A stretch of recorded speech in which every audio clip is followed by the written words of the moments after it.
اس سال 102واں عرس اعلیٰ حضرت منایا جائے گا۔ عرس اعلیٰ حضرت بریلی شریف اسلامیہ انٹر کالج میں جو ہر سال منایا جاتا ہے، اس میں لاکھوں کی تعداد میں زائرین، علماء، عوام و خواص شرکت کرتے ہیں اور اپنی عقیدتوں کے پھول نچھاور کرتے ہیں۔ جس طریقے سے عرس اعلیٰ حضرت منایا جاتا ہے، یہ اپنے آپ میں ایک مثال ہے۔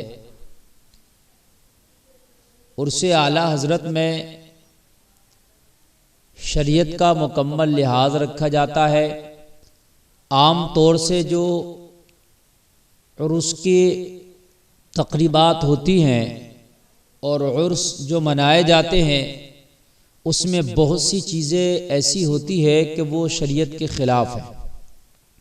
شریعت ان چیزوں کی اجازت نہیں دیتی، تو ان چیزوں کو علماء اہل سنت منع بھی کرتے ہیں اور اس پر سختی سے بین لگانے کی کوشش کرتے ہیں، اور کتابیں بھی بھری پڑی ہیں کہ اس طریقے کے عرس نہ منایا جائے جس میں حرام کاریاں ہوتی ہوں، جس میں ناچ گانے یا محفل قوالی یا ڈھول تماشے، جادو، موت کے کنویں، چکر جھولے اور فوٹوگرافروں کی دکانیں، اس طریقے سے جو عرس منائے جاتے ہیں، شریعت میں ان کی اجازت نہیں ہے۔ علماء اس کو سختی سے منع فرماتے ہیں۔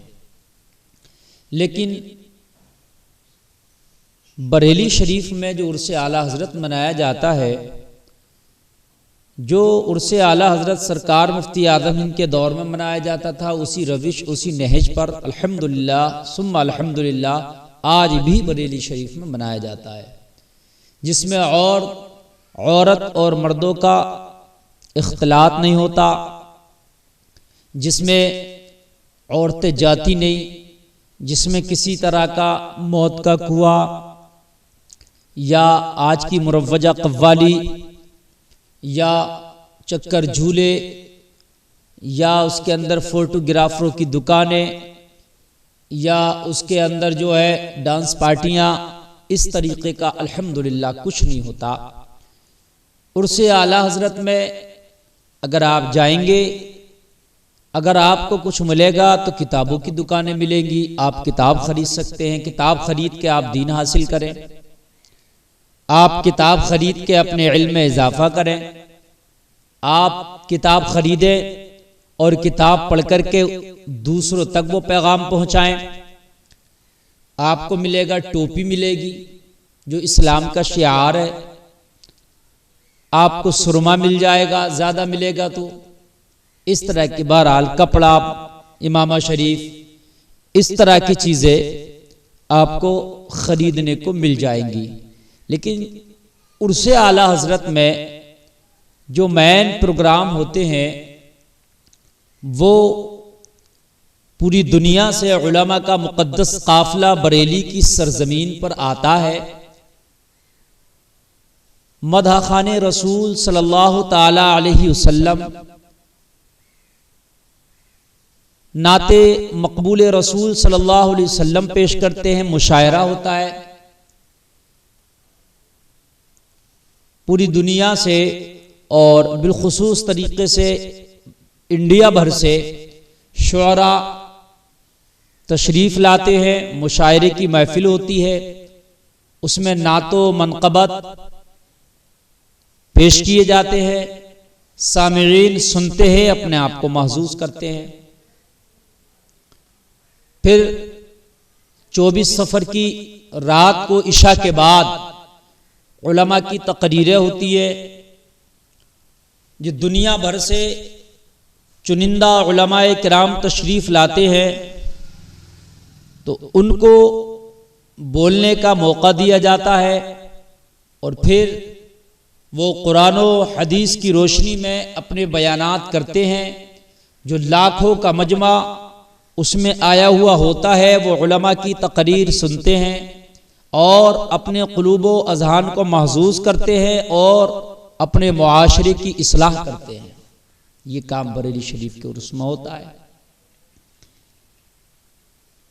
رات کا خل ہو جاتا ہے. اس کے بعد صبح فجر کے بعد 25 سفر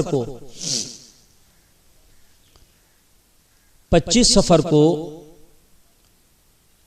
صبح فجر کے بعد پھر پروگرام شروع ہوتا ہے. اور پروگرام شروع ہونے کے بعد یہ پروگرام 25 سفر کو پھر دوپہر میں اس کا قل ہوتا ہے. اور دوپہر میں قل شریف کی محفل میں یہ سمجھتا ہوں کہ بریلی کے ہر کونے میں اور خاص کر اسلامیہ انٹر کالج کے آس پاس، وہاں سے بس اسٹینڈ تک، اور ادھر سے کہہ لیجئے کہ ریلوے اسٹیشن تک، ادھر کتب خانہ تک، ایک دم پبلک کھچا کھچ بھری ہوتی ہے. روڈ جام ہوتے ہیں، لوگ چھتوں پر بھی ہوتے ہیں. جہاں جسے موقع ملتا ہے وہاں پر بیٹھ جاتا ہے اور اپنی عقیدتوں کے پھول نچھاور کرتا ہے. اس کے اندر علماء، ائمہ، حفاظ، قراء، عوام، خواص سب موجود ہوتے ہیں. اور پھر اپنے رب کی بارگاہ میں سارے لوگ نگاہوں کو جھکا کر، اپنے ہاتھوں کو اٹھا کر پھر دعا کرتے ہیں. یہ ہوتا ہے بریلی کے عرس میں، جو میں آپ کو بتانا چاہتا ہوں. کچھ لوگ سوچتے ہوں گے شاید کیا ہوتا ہے بریلی کے عرس میں. پھر دعا ہوتی ہے.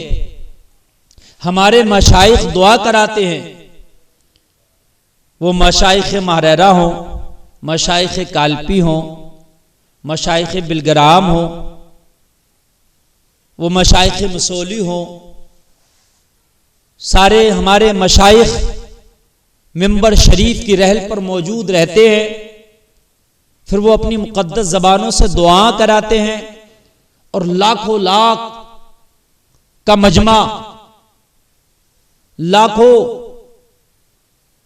بندگان خدا ان کی دعاؤں پر آمین کہتے ہیں. کسی کی آنکھوں میں اشک ہوتے ہیں، کسی کی آنکھوں میں ندامت کے آنسو ہوتے ہیں، کسی کے چہرے پر شرمندگی کے آثار ہوتے ہیں، اور اپنی رب کی بارگاہ میں گڑ گڑا کر دعا کرتے ہوتے ہیں. جو دعا اجتماعی طور پر مانگی جائے اس دعا کے قبول ہونے کے چانسز زیادہ ہوتے ہیں. اس لیے کہ اس اجتماع کے اندر کوئی تو اللہ کا نیک بندہ ہوگا کہ جس کی آمین کے صدقے میں اللہ تمام گناہگاروں کی بھی دعا کو قبول فرما لے گا. لیکن عرس اعلیٰ حضرت میں کوئی ایک نیک بندہ نہیں ہوتا، بلکہ ہزاروں کی تعداد میں نیک بندے ہوتے ہیں اللہ کے. پھر پتہ نہیں کون اس میں اللہ کا ولی ہے، اس لیے کہ لاکھوں کا مجمع ہے. اب اللہ جانے اس کے اندر کتنے نیک بندے ہیں اور اس کے اندر کتنے اللہ کے ولی ہیں.